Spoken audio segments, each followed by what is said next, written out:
Que regardait-on à la télé en URSS? Aujourd'hui, nous allons le voir de nos propres yeux grâce à ce programme TV qui nous permettra de retourner 47 ans en arrière et recréer exactement ce qui passait à l'antenne à l'époque. Nous avons déjà eu l'occasion de parler de la télévision soviétique, que ce soit pour comparer des figures historiques à des champignons ou regarder des femmes en bikini rouler sur des tapis. Mais il manquait une chose, il n'y avait pas de vision d'ensemble de ce qu'on pouvait voir à l'écran du matin au soir. Fort heureusement, les programmes TV qui remontent 30, 40, voire 50 ans en arrière sont assez facilement accessibles en ligne et retranscrivent heure par heure quelle émission était à l'antenne. Cette idée nous provient d'un blog très sympathique d'un monsieur qui s'appelle Vitali, qui en plus de publier plusieurs programmes issus du journal Pravda, a pris le plaisir de retranscrire une journée de 1985, en se remémorant de toutes les émissions qu'il avait eu l'occasion de voir quand il était petit. Inspiré par son exercice, aujourd'hui nous allons refaire la même chose, mais en rendant la tâche encore plus difficile. On prendra la journée du 1er décembre 1976, dont j'ai initialement trouvé la grille sur son blog également, avant de le vérifier sur des sites d'archives de programmes TV.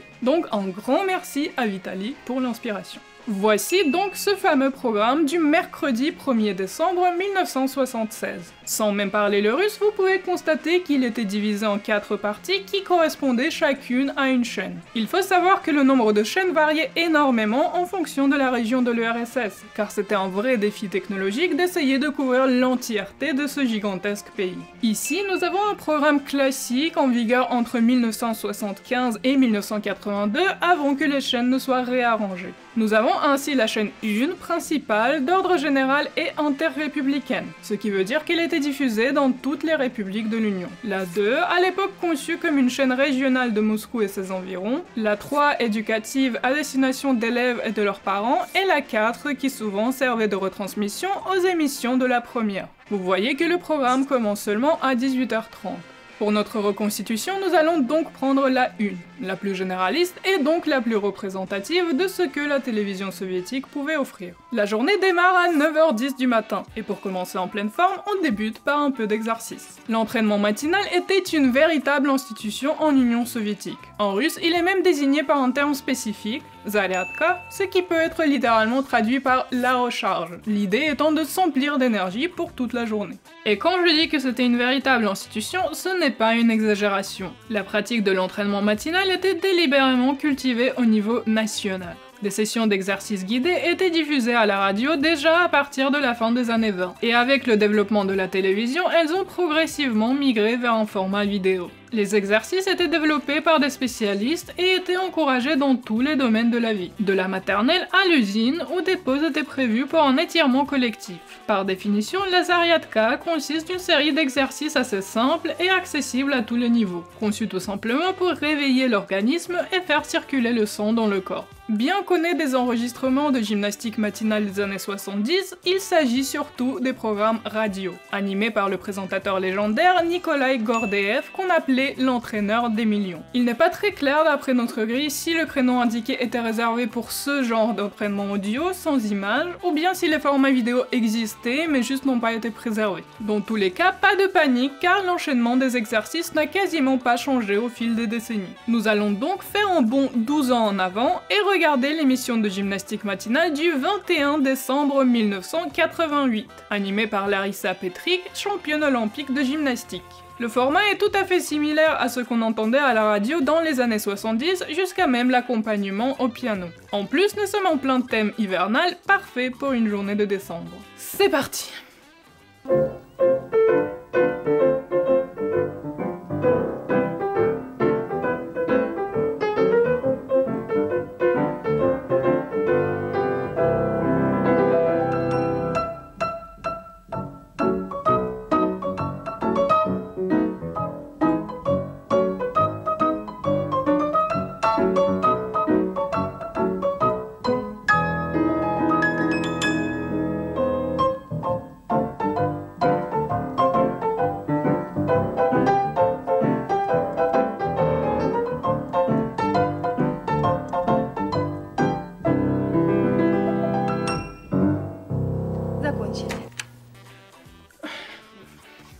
Au final, comme attendu, les exercices ont été très légers. Sans aucune difficulté, ils ne font pas beaucoup transpirer et au final ça fait juste du bien de bouger un peu son corps. 10 minutes d'entraînement et on est prêt pour commencer la journée. Maintenant que nous nous sentons bien en forme, on passe tout de suite aux choses sérieuses. L'émission suivante sur notre liste est l'épisode 7 de la série intitulée Né de la Révolution, qui consiste de 10 épisodes, tous d'environ 1 heure, et retrace la jeunesse de la police en URSS. Exactement ce que j'ai envie de voir à 9h30 du matin. L'histoire dépeint la vie d'un policier du nom de Nikolai Kondratiev de 1917 jusqu'aux années 70. On suit la progression de sa carrière de la milice révolutionnaire en passant par la Seconde Guerre mondiale pour le voir en fin de vie toujours au poste en train de former les générations futures d'investigateurs. La série a été produite entre 1974 et 1977. On est donc face à une série du moment. L'épisode qui est diffusé aujourd'hui est intitulé La nuit du 20, ce qui correspond à la nuit du 19 au 20 octobre 1941, la date de la mise en œuvre de l'état de siège à Moscou. La gare est au port de la capitale, comme nous apprend le montage introductif sur fond de chansons patriotiques. Nikolai, colonel dans cet épisode, se lamente de ne pas être au front alors que sa femme et son fils y sont à l'aide volontaire. Mais son monologue antérieur est interrompu par son supérieur qui le convoque en réunion où il annonce la décision du camarade Staline d'instituer l'état de siège à Moscou. La ville étant préfrontale, des saboteurs ennemis peuvent venir interrompre l'ordre public à tout moment, et Kondratiev reçoit un ordre clair: abattre sur place tous les cambrioleurs, maraudeurs et provocateurs pris en flagrant délit. Nicolas est tiraillé, mais obéit et donne des instructions à sa brigade qui se dirige vers le QG. Le moral y est au plus bas. L'un des policier, Misha, vient de voir sa copine Nina partir au front. Pendant qu'il joue tristement du piano, le colonel se remémore du début de leur relation. Nina était déjà connue des services de police par son implication dans les affaires d'un certain Kochatkov. Mais malgré tout, le colonel approuve de leur couple à la plus grande surprise de Misha. La brigade se divise et part en patrouille. Kondratiev et son équipe découvrent une épicerie en plein cambriolage. Avant d'exécuter celui qui semble avoir tué le gardien et incité le braquage, ils décident de mener l'enquête et les gens leur indiquent qu'un homme grand avec un bec de lièvre et un acolyte plus petit était impliqué. Ça va devenir important plus tard. S'ensuit une série d'autres provocations. Une partie de la brigade découvre des brochures de propagande allemande, pendant que Kondratiev tombe sur un type suspicieux très caricatural avec un chapeau et des lunettes de soleil, en train de faire un discours devant une foule dubitative les incitant à se rendre aux Allemands pour une vie meilleure. Les policiers l'attrapent et l'exécutent hors champ. Au même moment, Misha est en patrouille avec un binôme qu'il supplie de passer une lettre à Nina s'il lui arrive quelque chose. Son compagnon n'approuve pas de la relation, mais veut bien attendre qu'il aille envoyer la lettre lui-même. Misha s'y précipite quand soudainement il se retrouve nez à nez avec nul autre que Kochatkov et son partenaire en train de braquer une jeune femme. Pris par surprise, Misha meurt à coups de pistolet. Après une altercation avec des saboteurs dans une canalisation, le reste des policiers découvre le corps de Misha. Son partenaire décide de respecter ses souhaits et se rend chez Nina avec la lettre, seulement pour apprendre de son père que Nina, elle aussi, a péri au front. Les autres policiers retrouvent la femme impliquée dans le braquage et son témoignage leur permet d'identifier Kochatkov. Grâce à un voyage dans le palais mental digne de Benedict Cumberbatch, ils se souviennent de son adresse et arrêtent les deux criminels. Après un discours enflammé, les policiers les exécutent face au mur avec le pistolet de Misha. On finit sur une dernière série d'images d'archives de la guerre et de musique glorieuse.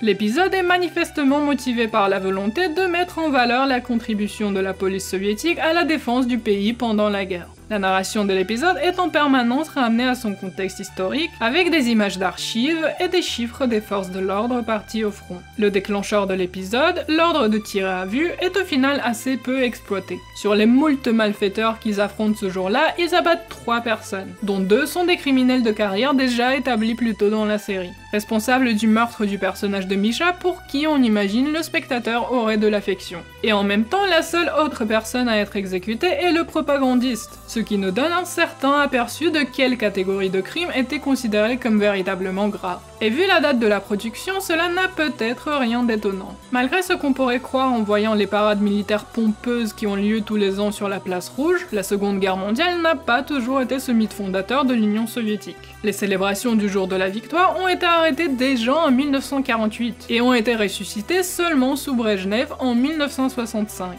C'est pendant son mandat qu'on voit apparaître une vague de médias faisant l'éloge du peuple vainqueur à toutes les sauces, ce qui coïncide totalement avec notre épisode. Mais malgré tout, Surtout, La Nuit du Vin reste un téléfilm et n'est donc jamais très complexe. L'histoire progresse comme sur des roulettes, chaque altercation est résolue de sitôt, et les personnages avancent pas à pas sur un chemin très linéaire. Je n'ai aucune réaction émotionnelle face à cet épisode, je n'y repenserai sans doute jamais, on est donc sur une série télé solidement moyenne. On change d'ambiance à 10h45 avec un épisode du Club des Ciné-Voyages. Le Club des Ciné-Voyages, plus tard renommé en Club des Voyageurs, était l'une des émissions les plus durables de la télévision soviétique avec plus de 2000 épisodes dans son catalogue. Elle a été diffusée de 1960 à 2003 et s'est arrêtée seulement à la mort du présentateur Yuri Senkevich qui au fil des années était devenu trop incontournable pour être remplacé. Comme son nom l'indique, le programme était consacré au voyage, au tourisme et à l'exploration, parfois réalisé par le présentateur lui-même qui, au fil des épisodes et en tant que médecin-chercheur par sa profession, a eu l'occasion de participer à de nombreuses expéditions. Sur son plateau, il a accueilli les chercheurs et les aventuriers les plus importants de son époque, comme l'océanographe Jacques-Yves Cousteau et le volcanologue Arun Taziev pour n'en citer que quelques-uns. Les 2000 épisodes de l'émission ne sont pas tous conservés, mais l'un des plus proches de notre date est celui-ci. Diffusé en 1978, consacré au voyage du bateau en roseau nommé Tigris, une expédition de l'explorateur norvégien Thor Heyerdahl à laquelle le présentateur Yuri Senkevich a participé personnellement, comme à plusieurs autres projets du navigateur.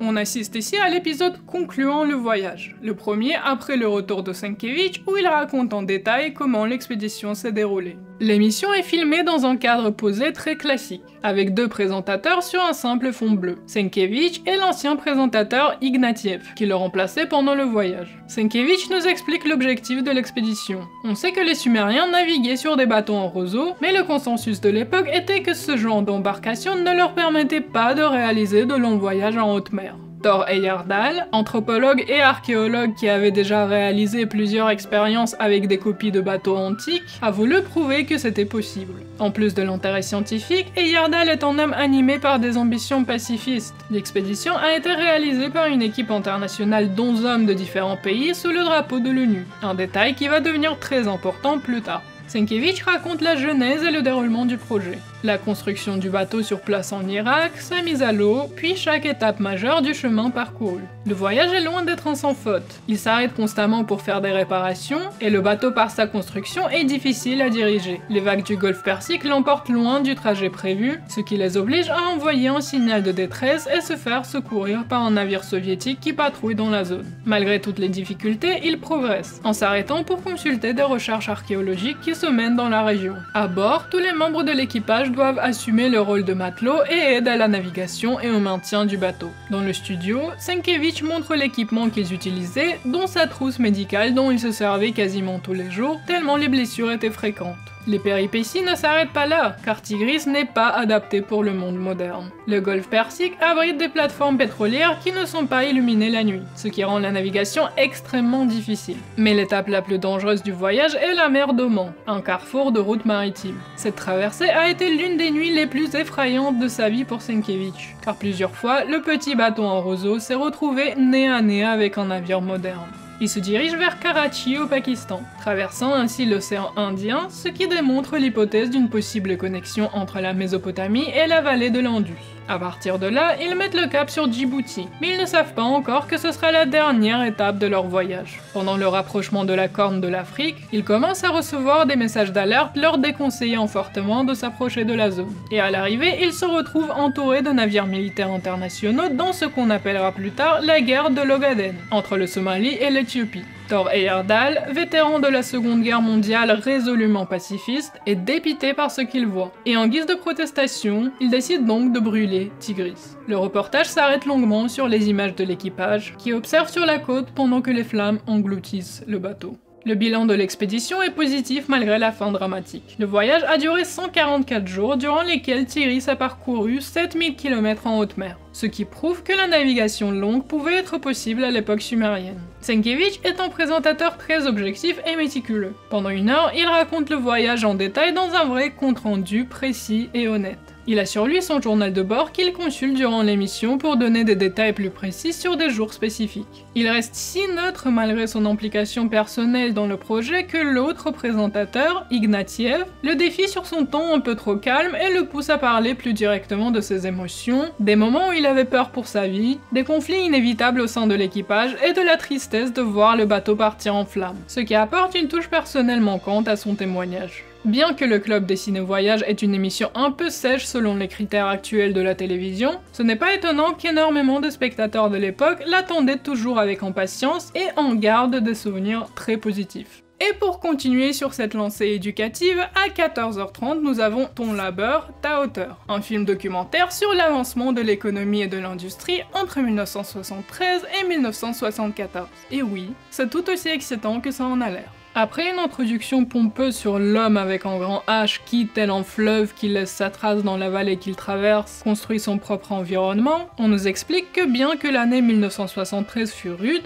grâce au labeur des ouvriers de notre pays, nous avons réussi à atteindre les objectifs et sommes confiants pour l'année à venir. On voit que la logique des plans quinquennaux est toujours bien vivante. On nous présente l'année 1973 comme décisive pour la réussite du 9e plan quinquennal, de 1971 à 1975. Le film consiste essentiellement à faire le tour des différentes industries et à expliquer les décisions et les innovations qui leur ont permis d'atteindre des chiffres importants en 1973. À travers quelques exemples de chantiers, d'usines, de kolkhozes et d'autres collectifs de travail, le présentateur souligne la croissance, la mécanisation et l'élargissement de l'industrie. Et à chaque endroit, on est introduit à un travailleur exemplaire pour encourager le spectateur à faire comme lui. Nicolas, par exemple, fait le travail de 8 personnes, en plus d'être étudiant en chimie et père de famille nombreuse. Alors vous avez quoi comme excuse? On met l'accent sur le surpassement des objectifs, la réalisation du plan quinquennal en avance, en économisant le temps et les matériaux, le tout enrobé dans un discours solennel sur la nature de l'être humain créateur.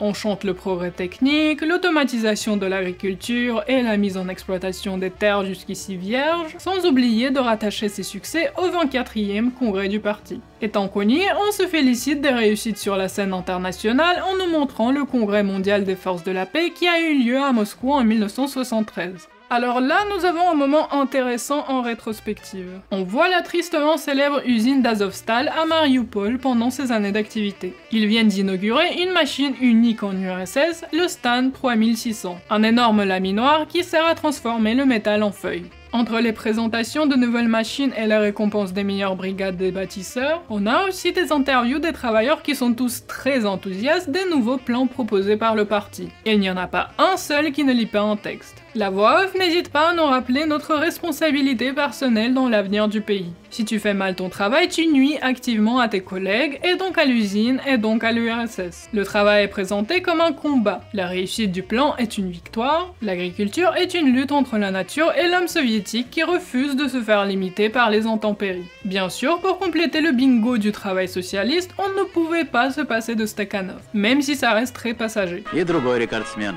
Владимир Мурзенко. 470 миллионов тонн угля для 4-го года пятилетки. Рекорды как ступени от высоты к высоте. Как рекорд Алексея Стаханова. Dans le même registre d'anecdotes idéologiques, on assiste à une scène de réattribution des billets du parti, et celui qui reçoit le billet sous le numéro 0001 est bien sûr Lénine. À la fin, on nous montre une série de visages souriants pour nous expliquer à quel point notre pays est génial. Celui où on lit le plus, culturellement et matériellement prospère, en nous montrant des images de toutes sortes de produits de consommation, des étagères plus pleines que jamais. On regarde des images attendrissantes d'enfants qui nous disent ce qu'ils veulent devenir, tous des héros du travail socialiste, j'espère.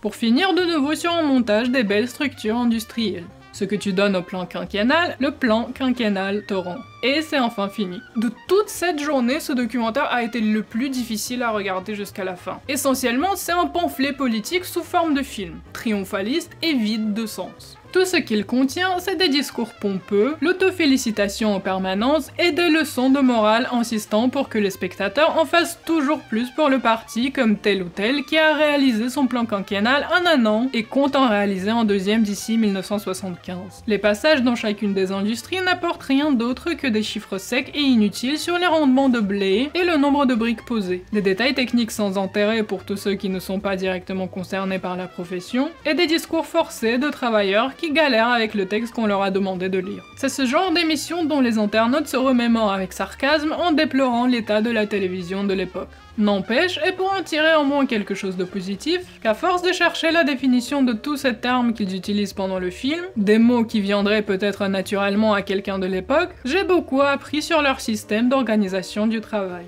Compétition socialiste, contre-plan, tous ces moyens qui étaient employés pour extraire toujours plus de productivité des travailleurs. On y retrouve aussi quelques chiffres inattendus. Au milieu du film, on nous explique par exemple qu'en réalité, un citoyen soviétique sur 4 est de la classe ouvrière. Autant pour la dictature du prolétariat. On va dire que ce n'était pas totalement du temps perdu, et je suis sûre que l'émission suivante sera beaucoup mieux. J'ai parlé trop vite.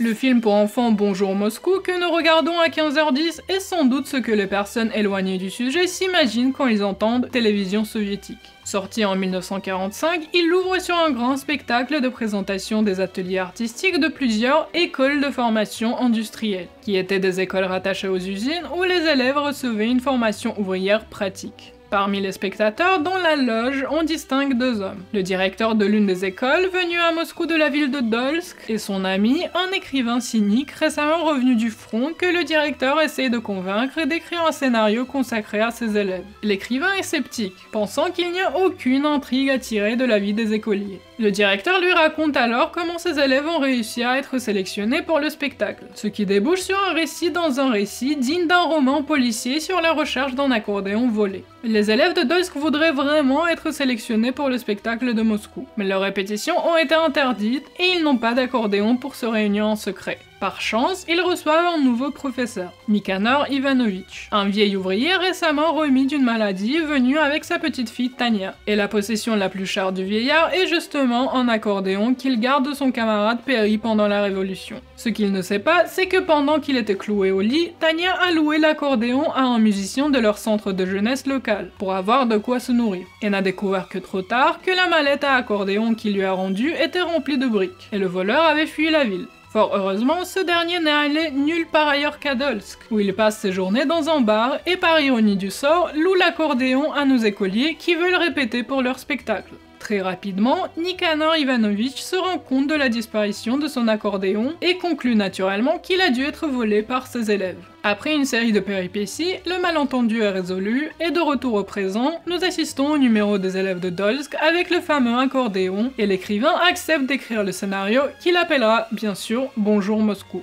Tout est très méta et chaque étape de l'histoire est entrecoupée de numéros de danse et de chant des vrais élèves des écoles industrielles de l'époque. Décrit comme ça a l'air assez inoffensif. Mais malgré son histoire assez engageante, ce film est en amalgame de clichés propagandistes de l'époque stalinienne. Les dialogues sont très théâtraux, écrits dans un langage bureaucratique pompeux, poussant la ligne directrice du parti. Les personnages se lancent constamment dans des discours sur la sagesse du camarade Staline ou les souffrances de la classe ouvrière. En grande partie, c'est dû au contexte historique. Le film est sorti en 1945 et l'action se déroule à la fin de la guerre. Ce qui fait qu'on insiste beaucoup sur le rôle des élèves des écoles industrielles dans le soutien du front, inspiré par la vie de Lénine. Tout ce que nous avons appris grâce au film précédent, nous le voyons ici, appliqué aux enfants. Eux aussi, par exemple, doivent se plier aux compétitions de productivité. Comme un film jeunesse se doit d'avoir une visée éducative, on voit un vrai effort de promotion d'une culture savante. Les enfants parlent très bien, avec des références aux figures historiques comme Galilée, ils citent les grands auteurs de l'histoire, même si de temps en temps le Zeitgeist s'infiltre là aussi.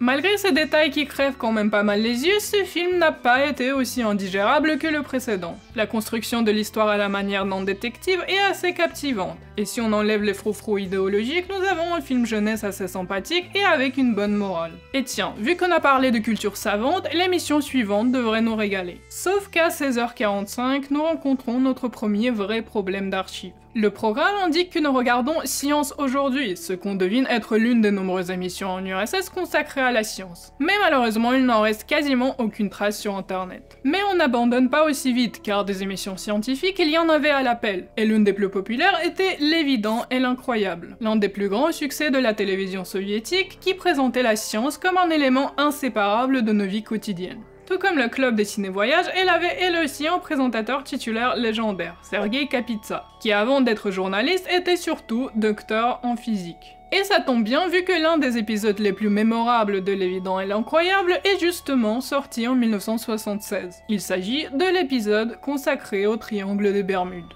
On se retrouve dans un cadre épuré, très similaire au club des ciné-voyages. Et le présentateur Sergei Kapitsa introduit le sujet en expliquant qu'ils ont reçu énormément de lettres avec des demandes d'aborder le mystère du triangle des Bermudes. Il est immédiatement clair qu'à titre personnel, Kapitsa a des réserves à ce sujet, car il remarque ironiquement que visiblement certains spectateurs voudraient que l'émission se consacre uniquement à la partie incroyable de son titre. Il précise que l'objectif est de traiter le sujet à travers le prisme de la science et commence par expliquer ce qu'est l'archipel des Bermudes et les cas de disparition de navires et d'avions qui lui ont valu cette réputation de zone maudite. Après cette introduction, il accueille un océanographe qui a récemment publié un article sur le sujet. Ensemble, ils s'arrêtent sur le cas de l'escadrille 19, 5 avions militaires américains disparus dans les Bermudes le 5 décembre 1945. Kapitsa propose d'écouter le témoignage d'un pilote soviétique qui explique que vu les mouvements des avions, les pilotes semblaient désorientés et se sont donc tout simplement perdus.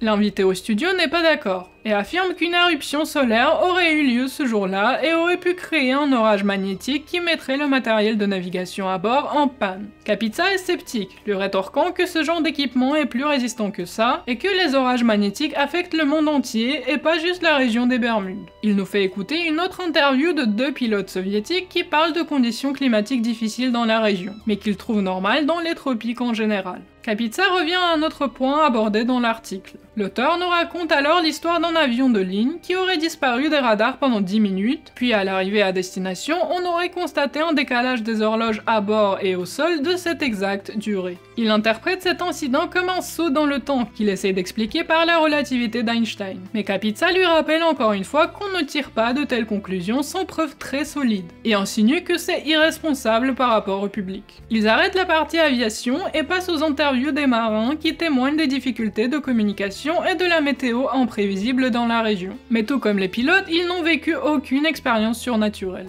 Ils s'arrêtent brièvement pour parler du relief marin dans l'Atlantique avec une intervention d'un professeur de géographie. Puis Kapitsa saute enfin le pas et pose la question qu'on attendait de tous. Est-ce que les explications paranormales ont une quelconque validité? L'invité explique que beaucoup de personnes outre-Atlantique parlent d'interventions extraterrestres, notamment à cause du phénomène inexpliqué de navires retrouvés sans équipage ou avec un équipage mort. L'invité propose l'explication de l'infrason. Apparemment, la mer dans la région émettrait en permanence une fréquence qui peut être nocive pour les marins, qui aurait pu les pousser à quitter le bateau, voire les tuer sur place, et ils passent un certain temps à débattre des questions de son, de vibration et lesquels de ces phénomènes pourraient être attribués à d'autres facteurs. Le présentateur rappelle encore une fois qu'il ne faut pas se faire d'idées sans preuve tangible, remercie son invité qu'il a passé 1 heure à humilier, et l'épisode prend fin. Avec un sujet pareil, on aurait pu se poser des questions sur la nature scientifique de l'émission. Mais l'attitude inébranlable de Sergei Kapitsa face à toute proposition farfelue en a fait un épisode bien ancré dans le réel, voire parfois un peu trop rigide face à certaines propositions de l'invité qui auraient pu devenir des sujets intéressants, comme l'effet de certaines fréquences sur le bien-être humain par exemple. L'obsession pour le surnaturel de la télévision russe mérite un épisode tout entier, mais l'évident et l'incroyable reste à la hauteur de sa réputation. Une émission calme,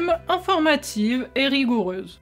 Pas de chance, à 17h15, c'est encore une émission perdue dans le temps. Répondez les clairons était un programme qui sortait dans les années 70-80 et portait sur la vie des enfants en URSS. Son nom fait référence au son du clairon qui appelait au rassemblement dans les troupes de pionniers. Les épisodes étaient consacrés à l'école, aux sorties et aux ateliers scolaires, aux activités créatives des élèves et à d'autres aspects de la vie des enfants en URSS. Malheureusement, il n'en reste que très peu de traces. Le fonds d'État pour les programmes de télévision et de radio, qui préserve la majorité des archives de la télévision soviétique, vous avez sans doute remarqué leur logo dans la plupart des extraits, a répondu à la question d'un internaute en 2017 en disant qu'ils avaient bien des extraits de l'émission en leur possession, mais qu'ils n'étaient pas encore digitalisés et aucun épisode intégral n'était conservé. En mars 2023, nous avons enfin eu droit au seul extrait de l'émission qui existe en ligne aujourd'hui, et je n'avais jamais téléchargé quelque chose aussi vite.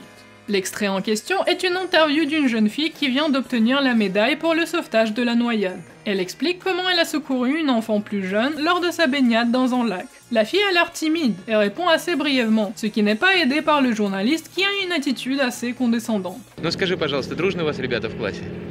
Да, у нас дружные ребята. А в чем проявляется эта дружба? Почему ты решила, что дружная? А может быть, мне покажется со стороны, что нет, не дружный класс. L'interview semble avoir été réalisée assez à l'arrache. Les interlocuteurs sont assis devant un arbre dont les branches n'arrêtent pas de frapper la tête de la fille. Et à un moment, on entend un bruit assez fort d'un hélicoptère qui passe. Visiblement, il n'y avait aucune double prise. Bien que ce soit cool d'avoir enfin un vrai extrait de l'émission, on n'a toujours pas d'idée de ce à quoi ressemblait un épisode intégral. Mais pas d'inquiétude car une émission très similaire existait au même moment. Il s'agit de la vie des pionniers qui, comme son titre suggère, se composait de plusieurs reportages sur les jeunesses communistes. Nous en prendrons un exemple datant de mai 1973. L'épisode contient 4 sujets pour un total de 10 minutes de l'émission. On ouvre avec un subbotnik, un samedi communiste, qui était une pratique courante de journées bénévoles de travaux d'intérêt général, comme le ramassage des déchets ou le maintien des équipements publics. Ici, une troupe de pionniers se rend dans un jardin d'enfants pour faire des réparations sur le terrain de jeu et s'occuper de la végétation. Ensuite, on nous montre la vie d'un écolier au-delà du cercle polaire arctique, dans la ville métallurgique de Norilsk. S'ensuit un reportage sur la société d'histoire locale dans une école située sur les lieux du dit de la campagne d'Igor, l'épopée majeure de l'histoire russe du XIIe siècle. Et on termine sur la grande cérémonie de passage des petits octobristes aux pionniers qui a lieu, évidemment, sur la place rouge le jour de l'anniversaire de Lénine. Le journaliste demande aux enfants s'ils ont bien mérité le droit de porter la cravate rouge, et après une série de performances sportives, la fête se finit en énorme parade. Cet épisode est un peu trop court pour avoir de la vraie substance. Avec 2 minutes par reportage, nous avons juste le temps d'apprendre qu'à tel endroit a eu lieu un tel événement. Ce format était assez courant à la télévision soviétique, car il permettait d'être diffusé avant les séances de cinéma. En exemple, en est l'émission satirique Fitil que j'ai déjà mentionné dans mon épisode sur la publicité. Mais l'exemple le plus mémorable est notre prochaine étape du programme. À 18h15, je veux tout savoir. Орешек знает твердый, но все же мы не привыкли отступать. Нам расколоть его поможет киножурнал «Хочу все знать». Je veux tout savoir est une émission éducative destinée aux enfants, elle aussi d'une durée d'une dizaine de minutes. Les épisodes consistent d'une série de 3 ou 4 reportages consacrés à un thème de culture générale. Science, technologie, nature, histoire et culture du monde. Chaque sujet se présente comme une courte page d'encyclopédie et répond à une question qu'un enfant pourrait se poser sur le monde qui l'entoure, ou met en avant les dernières avancées techniques dans un langage simple et clair. Il s'agit là aussi de l'une des émissions les plus durables de la télévision soviétique. Produite de 1957 jusqu'en 2010. Et en 2021, elle a même eu droit à un reboot qui garde le format classique de 3 sujets courts, mais dans un style un peu plus sans âme, animé à la manière des vidéos corporate. Un nouveau volet de l'émission sortait tous les 2 mois, et vu qu'on est le 1er décembre, on peut estimer qu'on va regarder le dernier épisode de 1976, donc le numéro 112. Comme il est souvent le cas dans ce genre d'émission, l'épisode n'a pas de présentateur humain. À la place, il est animé par un professeur en marionnette qui fait le lien entre les mini-reportages. Il sort 3 objets au hasard de son portefeuille et chacun devient une porte d'entrée vers les sujets abordés. À travers une photo datant de 1905, on nous parle du sculpteur révolutionnaire Ivan Chadre et de son œuvre Le pavé, arme du prolétariat, qui est devenu un motif récurrent dans l'iconographie soviétique. Un morceau de papier buvard nous introduit à la technique de chromatographie, qui consiste à séparer les différentes composantes d'un liquide qui se visualise par des couleurs. Un chat vient interrompre la présentation, ce qui amène la question de comment un chat peut-il toujours retomber sur ses pattes, car d'après les lois de la mécanique, un corps en chute ne devrait pas pouvoir tourner sur lui-même sans force extérieure. On nous explique que le chat tourne une partie de son corps à la fois, ce qui permet à chaque mouvement de donner une sorte de poussée pour le suivant. Et pour finir, on nous montre comment fonctionne un avion de chasse avec des ailes à géométrie variable, qui peuvent être repliées pour un meilleur aérodynamisme. Chaque sujet est abordé très brièvement, mais contrairement à l'avis des pionniers, Je veux tout savoir contient des vraies connaissances à un niveau compréhensible pour un enfant. Les thèmes abordés varient énormément, ce qui finit par créer une vraie base de culture générale qui peut susciter la curiosité et des recherches plus approfondies. Au même niveau que le club des ciné-voyageurs, ici nous avons un autre exemple de ce que la télévision soviétique pouvait offrir de mieux.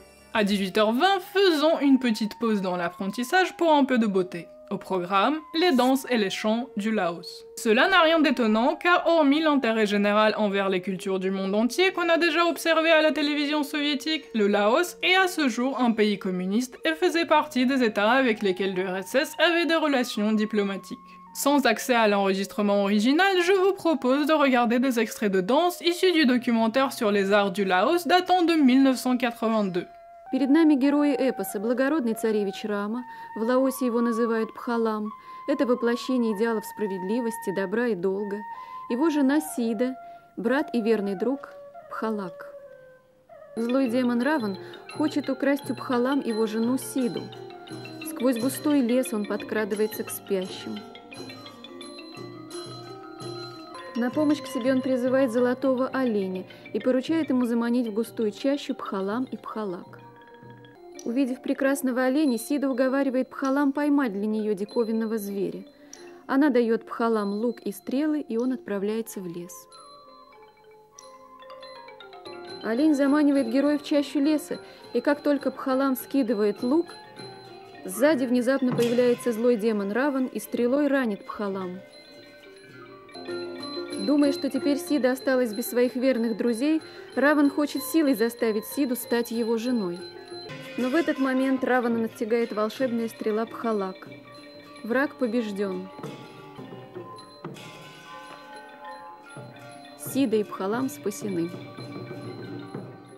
Il est 18h50 et je saurai enfin si je deviendrai riche ou non. Au programme, le tirage hebdomadaire du loto national de l'URSS, le Sport Loto. Ce loto a une histoire assez intéressante. En 1969, le comité sportif de l'URSS introduit l'idée d'accueillir les Jeux Olympiques d'été 1976. Avoir l'occasion de montrer les succès du sport soviétique au monde entier est trop attrayante. Mais tout n'est pas si simple au niveau budgétaire, et le comité cherche une manière de financer l'événement. En regardant l'exemple des autres pays, dont certains pays socialistes, le comité sportif obtient la permission d'organiser un loto en URSS. Le premier tirage de Sport Loto a lieu le 20 octobre 1970, pour les moscovites seulement. Mais avec les 1,5 million de billets vendus pour cette première édition, le potentiel de gain est évident et le jeu devient rapidement un phénomène national. Rien que pendant la première année de son existence, 70 millions de billets ont été vendus et tous les revenus sont allés au développement du sport. Le billet se présentait comme une grille de 1 à 49 où chaque numéro était associé à une discipline sportive par ordre alphabétique. Le numéro 1 était le sport aérien et le 49 est le jeu de dames.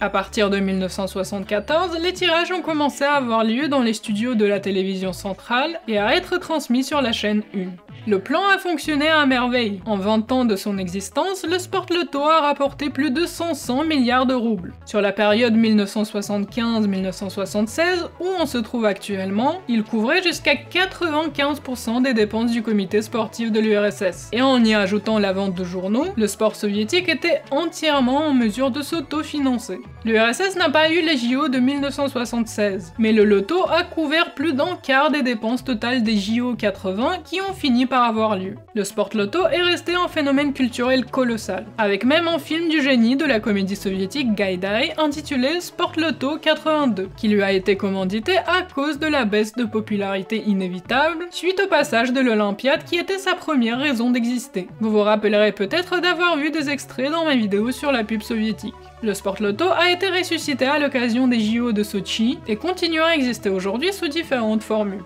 Pas de chance aujourd'hui, je ne gagne rien, donc n'hésitez pas à me soutenir sur Tipeee. Et tout de suite après cette déception financière, à 19h05, on enchaîne sur le 9e studio. Il s'agit de la première émission en URSS consacrée à la politique internationale. Elle a existé pendant une quinzaine d'années, de 1974 jusqu'aux années 90, et était l'œuvre du vétéran du journalisme soviétique, Valentin Zorin.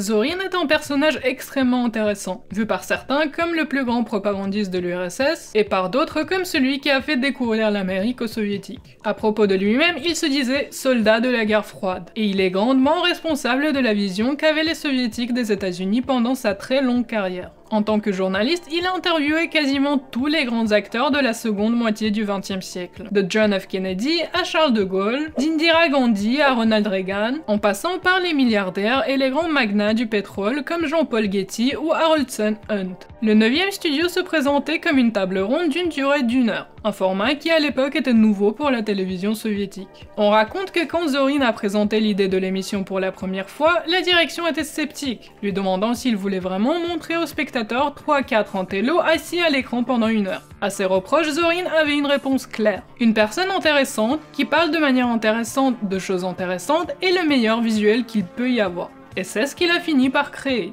Il semble rester un seul exemple de ce format classique sur le net. Un épisode consacré au traité de paix proclamant la fin de la guerre froide en 1990. Tout ceci est encore très lointain pour nous en 1976. La guerre froide bat de son plein et Valentin Zorin travaille sur une série de reportages documentaires sur la vie des États-Unis intitulée L'Amérique des années 70, où il voyage à plusieurs villes américaines afin de montrer aux spectateurs à la maison la vie quotidienne de l'ennemi idéologique, généralement, comme vous l'imaginez bien, sous l'angle de la défaillance inévitable du système capitaliste. En 1976 sort la conclusion de la série, le documentaire intitulé The New York. À travers la voix de Zorin, on apprend que New York est symbolique de tous les problèmes dont souffre l'Amérique des années 70. Il commence par la jeunesse de la ville et rattache tout de suite sa fondation à l'extermination des peuples indigènes d'Amérique. Là où il y avait le mur de fortification, se dresse aujourd'hui Wall Street, et au lieu des colons, elle donne refuge aux souverains du business capitaliste. Ici, il transforme le labeur de centaines de millions de personnes en des colonnes de chiffres. New York est un miracle d'ingénierie, mais tout est divisé en terrains privés, et ses propriétaires n'ont aucun scrupule à démolir des bâtiments parfaitement fonctionnels pour y construire des parkings à la poursuite de l'argent facile. Le pont de Brooklyn est beau, mais de la hauteur de ses arches, les sans-emploi se jettent dans l'eau en désespoir, et les mélodies tristes d'un musicien de rue chantent le sort tragique des miséreux de New York. Comme les habitants de la 5e avenue, New York aime montrer ses richesses, mais se voile la face quant à la pauvreté qui l'entoure. Ici vivent les Kennedy, les Rockefeller et les Nixon, tous interconnectés à travers les clubs pour les plus riches. Et pourtant, rien ne peut se comparer à la misère new-yorkaise. Le prix désorbitant du logement fait que des milliers de personnes vivent dans des immeubles qui paraissent inhabitables. C'est là, bien sûr, l'occasion de citer Karl Marx, qui déplore ce genre de système qui s'enrichit sans diminuer la pauvreté et la criminalité. Et justement, la criminalité à New York croît plus vite que même la population. Mais là aussi, les municipalités avares ne pensent qu'aux économies, et faute de fonctionnaires, dont les policiers, non seulement les criminels dominent les rues, mais en plus New York est sale. Les rues sont remplies de déchets, et les voitures à vue d'œil polluent l'air. Il n'est pas pour rien que la Statue de la Liberté tourne le dos à l'Amérique. Un parfait exemple est la rue Bowery, refuge de tous ceux qui se retrouvent au plus bas de la société, alors qu'ils sont à quelques minutes à pied seulement de la 5e avenue. Les statistiques sur la prospérité américaine sont un mensonge, dit Zorin, car elles créent un nébuleux américain moyen qui n'existe pas, car bien sûr, si vous avez mangé un poulet entier et votre voisin n'a pas dîné, la statistique dira qu'à vous deux, chacun a consommé un demi-poulet. Et cette frontière entre les deux New York paraît insurmontable, mais il y a un espoir. Les activistes du Parti communiste des États-Unis. Malgré le danger, les braves fils de la classe ouvrière font tout pour répandre la vérité. Et leurs efforts ne sont pas vains. Les Américains veulent en apprendre plus sur le pays des soviets. Ils raffolent de notre culture et visitent le pays en masse. Ils sont heureux de partager leur expérience, mais dans les rues de New York, personne ne sourit. Ce qui, soit dit en passant, est très ironique venant d'un Russe. L'argent ne fait pas le bonheur, comme dit le proverbe, conclut le documentaire. Car l'argent de peu ne peut pas faire le bonheur de tous. On voit enfin l'auteur, Valentin Zorin, sur les rives du Hudson, qui explique qu'il n'est pas pour rien qu'il achève sa série sur les États-Unis, ici, à New York. Car c'est dans cette ville que se concentrent tous les problèmes de l'Amérique des années 70. Tout ce que l'argent peut acheter, et rien de ce qui ne peut être acheté. Vous avez peut-être remarqué à quel point cette narration a été fluide, et beaucoup j'imagine diront en commentaire que ce que vous venez d'entendre est de la pure vérité et une critique poignante du système américain. Et c'est ça qui nous montre le vrai talent de Valentin Zorin. Il s'agit d'un véritable géant du journalisme soviétique, une personne extrêmement intelligente qui maîtrise parfaitement le langage visuel et la structure narrative. Chaque information est choisie avec précision et leur enchaînement crée une logique interne et un message qui souvent n'a même pas besoin d'être dit explicitement. Chaque phrase est une bombe à retardement, chaque plan est minutieusement choisi pour peindre ce portrait de l'Amérique cynique, cruelle, ostentatoire, mais vide derrière sa belle façade. Il concède certains accomplissements des Américains pour frapper encore plus fort ensuite. Il part du coup de l'entretien des chiens des Rockefeller pendant qu'il montre un mendiant dans la rue. Rien de ce qui est dit n'est faux à proprement parler, mais les faits sont choisis avec une précision millimétrique pour créer une image d'une Amérique à son dernier souffle. Zorin est un véritable chirurgien du journalisme anti-américain, et ce documentaire est une masterclass de propagande intelligente et efficace. C'est la seule émission de la journée qui m'a véritablement impressionné. Et bien qu'on voit clairement derrière son jeu, je ne peux que dire chapeau. À 20h05, nous devrions être en train de voir un téléspectacle. La diffusion des pièces de théâtre à la télé était une pratique courante en URSS et était très appréciée par les spectateurs. Mais la particularité du format du téléspectacle était qu'il s'agissait d'une mise en scène délibérément pensée et à destination uniquement du petit écran. Pour cette raison, on pouvait se permettre de varier les plans de caméra, changer de costume et de décor autant qu'on voulait. En soi, le téléspectacle frôlait la frontière du téléfilm. La seule différence était souvent le cadre fermé, sans plan à l'air libre, avec un décor issu du théâtre, même si parfois il s'essayait à l'incrustation sur fond bleu, ce qui brouillait encore plus les pistes. Le spectacle diffusé le 1er décembre 1976 s'appelait Présoutenance. On imagine donc un contexte universitaire. Malheureusement, tout ce qui semble rester de ce film est une ligne dans la filmographie des comédiens qui y ont joué. D'ailleurs, par coïncidence, l'interprète du rôle principal, Boris Borisov, a également joué dans Né de la Révolution. Mais il intervient vers la fin de la série lorsqu'il rejoint le temps présent. On a quelques photos de Borisov dans son costume sur le plateau, on peut deviner qu'il était peut-être étudiant en sciences vu la tenue, mais nous n'avons aucune trace du synopsis. Comme on ne peut pas regarder le spectacle, jetons un coup d'œil sur ce qui se passe sur d'autres chaînes. Et ça tombe bien, sur la 2 à 20h, nous avons la pub. Oui, le créneau de pub était expressément marqué dans le programme télé. J'ai déjà parlé de la publicité soviétique en long, en large et en travers. Mais là, c'est l'occasion d'en voir quelques nouveaux exemples, plus particulièrement des années 70.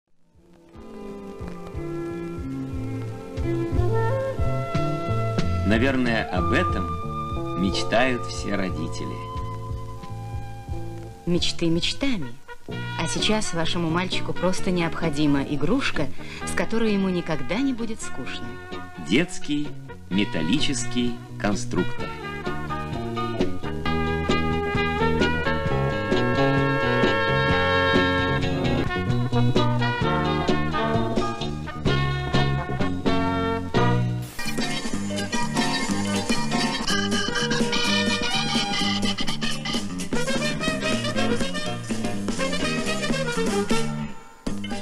Стеклянные пуговицы – важный декоративный элемент женской одежды.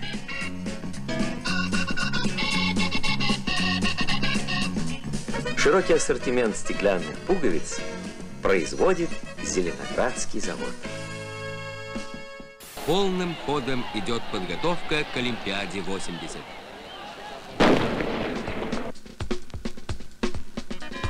Радиоприемник «Сокол-404» на старте предолимпийского сезона.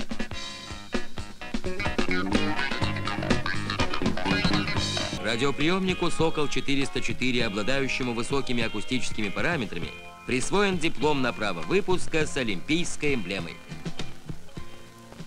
À 21h, il est temps de retourner sur la chaîne principale car c'est l'heure des infos. Le JT quotidien intitulé Vremya, ce qui signifie le temps, était diffusé sous ce titre à partir de 1968 et porte toujours ce nom à la télévision russe actuelle. Le programme suit une formule on ne peut plus classique avec des présentateurs réguliers dans un studio qui introduisent les différentes rubriques et reportages. Découvrons donc ce qui préoccupait la société en cette fin d'année 1976. La direction agricole de la région de Kharkov prépare son bilan de l'année. Le kolkhoz du village Snezhkov, pertinemment appelé bolchevique, a eu un très bon rendement, comme nous le raconte l'une des fondatrices de la coopérative créée en 1929. Elle explique que les premières années ont été vraiment difficiles, mais aujourd'hui le village prospère. Tout le monde vit dans un appartement 6 pièces, une nouvelle maison de la culture vient d'être construite, et 17 jeunes ont pu être envoyés à l'université cette année avec les fonds du kolkhoz. On leur souhaite plein de réussite dans leur projet d'études.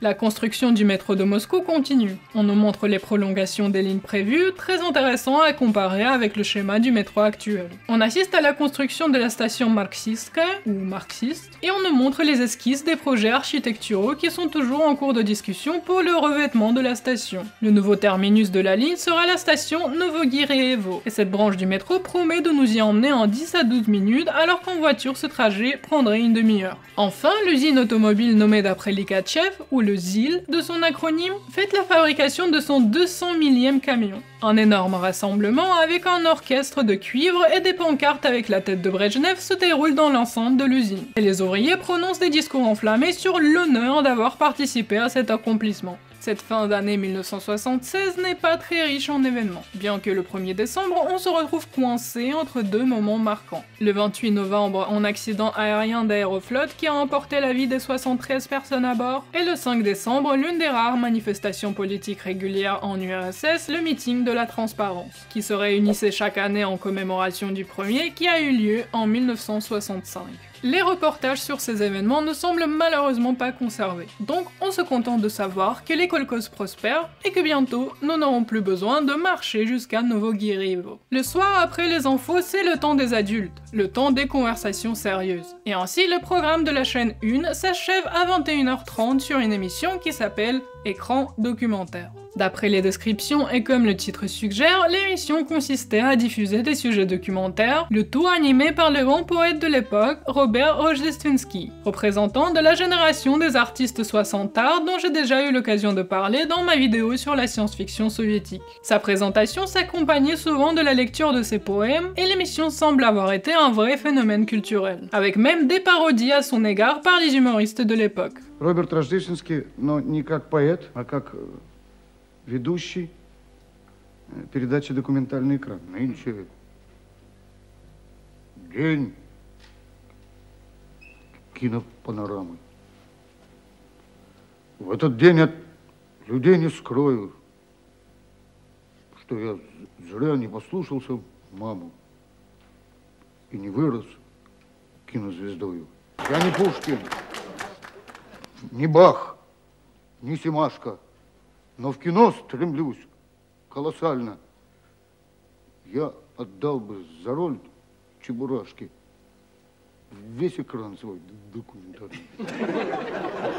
Et bien que beaucoup de personnes semblent en garder de souvenirs très positifs, décrivant une émission animée par un vrai artiste dont la sincérité transparaissait derrière la pomposité de la télévision officielle, aujourd'hui, Écran documentaire fait malheureusement partie des lost media de la télévision soviétique. Tout ce qu'il en reste sont quelques photos et les descriptions des spectateurs de l'époque qui se remémorent d'un programme original et touchant. Il serait quand même dommage de nous quitter sur une émission que nous n'avons pas. Je vous propose donc de finir cette journée sur la chaîne 4 où justement nous avons un téléfilm. On regarde la partie 2 sur 3 du téléfilm Les plus beaux bateaux qui met en scène la Tchoukotka, la région de l'extrême nord-est de la Russie. Le synopsis semble se concentrer sur l'histoire d'amour entre Vaïke, une étudiante en art de Leningrad, et Veket, un berger tchoukche qui essaye de naviguer le croisement entre le mode de vie traditionnel et les grands changements technologiques de l'époque. Au début de cette partie, Vaïke reçoit un radiogramme qui lui ordonne de retourner à Leningrad. Elle est triste de devoir se séparer de Veket et tente de le convaincre de venir avec elle, ce qu'il refuse. Il aime sa vie et lutte pour la modernisation de l'élevage d'élan qui, traditionnellement, est très pesant sur les bergers qui doivent partir dans la toundra pendant des mois. Vaïke part et Veket se rend à une réunion du parti où il plaide sa cause. Mais ses idées sont trop coûteuses et il est jugé trop jeune pour savoir de quoi il parle. Dans sa frustration, il décide d'écouter sa copine et la rejoindre à Leningrad, bien qu'il promet de revenir. Il se rend là-bas et se retrouve un peu dépaysé. L'une des premières choses qu'il demande au chauffeur du taxi est de l'emmener en forêt pour qu'il puisse câliner un arbre. Il s'achète des vêtements de ville, fait du tourisme et se rend à un concert de musique classique où il tombe inévitablement sur Vaïke.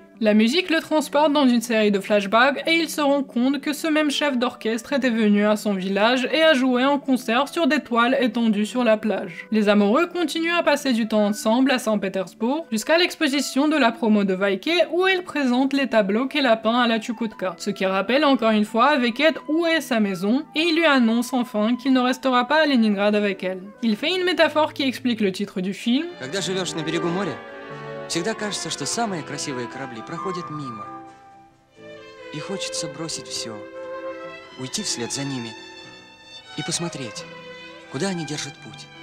А я думаю, что самый красивый корабль – это тот, на котором плывешь. Мне кажется, что в жизни каждый должен найти свой корабль. Ты нашла свой корабль.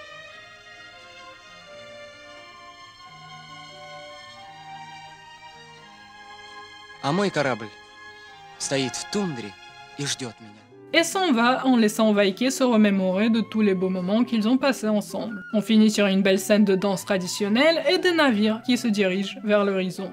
Comme il est souvent le cas dans les téléfilms soviétiques, l'histoire est assez peu élaborée et dans ce cas nous sert un peu de prétexte pour présenter la Tchoukotka. De longs plans des paysages de la toundra sur fond de musique classique, des troupeaux d'élans et des scènes de danse et de lutte traditionnelle. Et pourtant, derrière on sent une vraie œuvre de cœur, car le film est une adaptation du roman d'un célèbre écrivain tchoukche, Yuri Ridkeou, dont on peut trouver des ouvrages traduits en français. Il existe même un épisode du Club des ciné-voyageurs sur lui. Son corpus d'œuvres est une lettre d'amour pour la Tchoukotka et ça se ressent dans le film. Certains dialogues sont en tchoukche et l'auteur apparaît même à l'écran. Il joue l'oncle de Beckett. Les plus beaux bateaux, comme d'autres exemples que nous avons vus aujourd'hui, est lent, il divague et accorde plus de place à la musique classique qu'à l'avancement de l'histoire, et malgré tout, le film reste attachant et personnel, et rend un bel hommage à la Tchoukotka. Et sur cette belle note s'achève notre journée de télévision soviétique. Qu'avons-nous appris grâce à cette expérience? Au cours de cette journée, nous avons pu voir un large éventail de programmes. De la fiction, du documentaire, des émissions éducatives pour enfants et des discussions politiques. En termes de genre qui était présent à la télévision soviétique, on peut dire que toutes les bases sont couvertes. Néanmoins, la sensation que j'ai après cette journée est que tout est resté assez tiède. Le programme, dans sa globalité, est très orienté tout public, voire famille. Beaucoup d'émissions sont directement adressées aux enfants, et même celles qui visent un public plus âgé restent dans le périmètre de cette culture générale scientifico-technique très matérialiste, ce qui semble être un reflet des valeurs sociétales en URSS, notamment de ce qui était considéré comme de la véritable érudition. Cela expliquerait également l'abondance de musique classique, parfois sacrifiant le rythme narratif pour faire durer le morceau autant que possible. Et il en va de même pour la fiction, qui reste au final assez plate en termes de conflits interpersonnels, d'émotions et de drame à proprement parler. Et cette observation semble se confirmer lorsqu'on pense aux meilleurs films produits en URSS. Hormis les comédies situationnelles à la Gaïdaï que j'évoque souvent dans mes vidéos, et les films de guerre, les vrais classiques du cinéma soviétique commencent pour la plupart à partir de la seconde moitié des années 70. En 1976, on est encore au début du phénomène, donc on ne va pas trancher de manière trop définitive.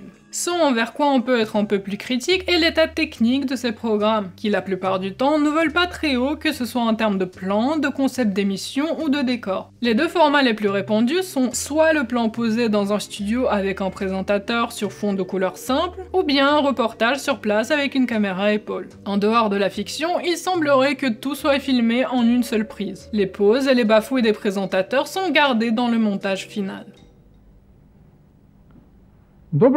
L'absence de notion de coût de temps de diffusion, dont nous avons déjà parlé quand il s'agissait de comprendre pourquoi les pubs soviétiques duraient autant de temps, font que les reportages ne vont pas vers l'essentiel de manière satisfaisante. Beaucoup de plans sont très contemplatifs et durent plus longtemps que nécessaire. La bureaucratie prend trop de place dans les discours qui s'éternisent avec comme résultat une émission qui raconte en 1 heure ce qui aurait pu être dit en 30 minutes. Mais comme avec le reste, tout n'est pas à jeter car ces contraintes techniques exigent une grande maîtrise de la part des présentateurs. Leur diction, leur vocabulaire et leur maniérisme étaient tenus de respecter les plus hauts standards. Les présentateurs mythiques que nous avons vus aujourd'hui, comme Senkevich et Kapitsa, sont des exemples parfaits de cette excellence et animent leurs émissions respectives sans hic, comme si elles se déroulaient en temps réel devant vous. Après avoir entendu ce bilan, beaucoup d'entre vous concluront sans doute qu'il s'agit ici d'une vision plus saine de la télévision, calme, sans pression et orientée vers l'éducation. Et bien qu'il est difficile de nier l'approche plus terre-à-terre et presque faite maison de ces programmes, je ne peux m'empêcher de penser que même les émissions considérées comme les classiques absolus de la télévision soviétique restent au final très inoffensives, et, avouons-le, assez ennuyeuses. Et comme c'est souvent le cas, les perles rares que sont le voyage de Sienkiewicz ou la croisade anti-américaine de Zorin existent envers et contre le système plutôt que d'être ses fruits. Il suffit de voir que le 9e studio a été menacé de fermeture 4 fois durant son existence, malgré son positionnement idéologique net. Le système n'aime pas les passionnés, quel que soit leur alignement, sans parler du fait que, mine de rien, le divertissement pur a lui aussi une valeur. Et son absence notable dans le programme d'aujourd'hui n'est pas une vertu comme on pourrait le croire. Mais comme souvent quand on essaie de démêler le mélange complexe qu'est la culture soviétique, il est difficile de dire où s'arrête l'évaluation objective, et où commencent les souvenirs nostalgiques d'enfance pour les uns, ou les rêves d'une alternative au présent abrutissant pour les autres. J'espère que cette vidéo vous a permis de vous faire une idée de ce à quoi ressemblait la télévision soviétique au jour le jour. Si vous voulez creuser le sujet plus en profondeur, je vous conseille de jeter un coup d'œil à mes autres vidéos dédiées aux médias de l'URSS, comme celle sur les comédies ou celle sur la pub. N'hésitez pas à vous abonner à la chaîne, et si vous aimez mon travail, vous pouvez toujours me soutenir sur Tipeee. Merci pour le visionnage, et je vous retrouve comme toujours de l'autre côté de ce rêve fiévreux qu'est la culture russe. À bientôt.